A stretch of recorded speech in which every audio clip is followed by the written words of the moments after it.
नमस्कार मु स्नाता आपन को स्वागत करछि मो चैनल किचन अफेयर्स रे। आज चलंतु कड़ी पकोड़ा रो रेसिपी देखिबा। पई गोटे बड़ जगह रे गोटे कप बेसन नबा, सेतरे पकेबा गोटे मीडियम साइज रो प्याज चुन चुन काटिकी, गोटे टीस्पून कोरा अदा, लूण स्वाद हिसाब रे, 1/4 टीस्पून हळदी, 1/4 टीस्पून बेकिंग सोडा और सब किछि को भलरे टिके आगो गोळेई दबा।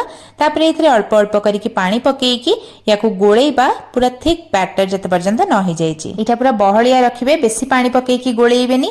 आपण देखि पारथुबे वीडियो रे मु जेमति देखौची एई भलिया कंसिस्टेंसी रहिबो जेमति। याटू बेसी पानी आ याकू करिवेनी और ध्यान रखिबे जेमति एथरे बिंडा न रहे। एबे गैस रे गोटे कड़ाई बसेकी सफिशिएंट तेल पकेई दबा। छाणीला भलिया तेल तळे भलरे गरम हे जिवो। पकोड़ी भलिया शेप करिकी एथरे टिके टिके एमति बैटर को पकेईबा। पकोड़ी उडा कड़ी रे पकेइला परे फुल्ली की बड़ हो जाए, से बेसी बड़ बड़ पकोड़ी पकेइबेनी, छोटे छोटे पकोड़ी करिवे एई भलिया। मीडियम आंच रे दुई साइड रु नाल नाली हबा जाके आकु छाणीबा। पकोड़ी उडा बहुत जल्दी हमर छाणी हे जाए। एटी देखि पारथबे ऑलरेडी हमर पकोड़ी उडा छाणी हेई गलानी।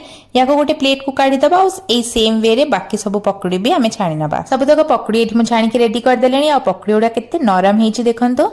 एबे कड़ी बनैबा पई गोटे बड़ जगह रे हमें गोटे कप दही नबा, सेतरे पकेबा 1/3 कप बेसन, गोटे टीस्पून हळदी पकेबा और सब किछि को भलो भाबरे गोळेई दबा जेमति एथरे बिल्कुल भी किछि बिंडा न रहि जाय। दही रो घोळटा एई भलिया पूरा चिकन हबार अछि। एबे एथरे हमें गोटे कप पानी पकेईकी आउथरे ताको भलरे गोळेईबा। दही रो घोळटा रेडी अछि। एई भलिया स्मूथ करिवे। एबे कड़ी बसेईकी सेथरे 2 टेबलस्पून सोरिष तेल पकेईबा। तेल भलरे गरम हे गले गोटे टीस्पून पंचफुटण पकेई फुटिबा को छाड़ीबा। तापरे एथरे पकेबा 1/4 टीस्पून हेंगु, 2टा सुखिला लंका और किछि भेरसुआ पत्र। गैस आंच को पूरा कम कर दबा और जो दही रो घोळटा को भलरे गोळेईकी से सब तक एथरे पकेई दबा। दही रो घोळ पकेबा संगे संगे याको एमति लगातार चलौथुबे पूरा कम आंच रे, नहले दहीटा छिंडी जाई पारे। दहीटा फुटिबा जाके याको हमको एमति लगातार चलेइबार अछि। आ मझरे एथरे पकेई दबा गोटे टेबलस्पून छेचा रसुण और 2 कप पानी। आ पुणी थरे पूरा कम आंच रे एमति लगातार चलौथुबा जत पर्यंत दही फुटी न जाई। कंटीन्यूअसली याको एमति चलौथुबे, नहले दहीटा हमर छिंडी जाई पारे। आ एटी किछि टाइम परे ही देखंतु दहीटा हमर बढ़िया से पूरा फुटिबा आरंभ करलानी। एई भलिया याको 5 रु 7 मिनिट पूरा कम आंच रे फुटिबा को छाड़ दबा। प्राय 5-7 मिनिट फुटी गला परे गैस आंच को हमें बंद कर देकी स्वाद हिसाब रे लूण पकेई दबा।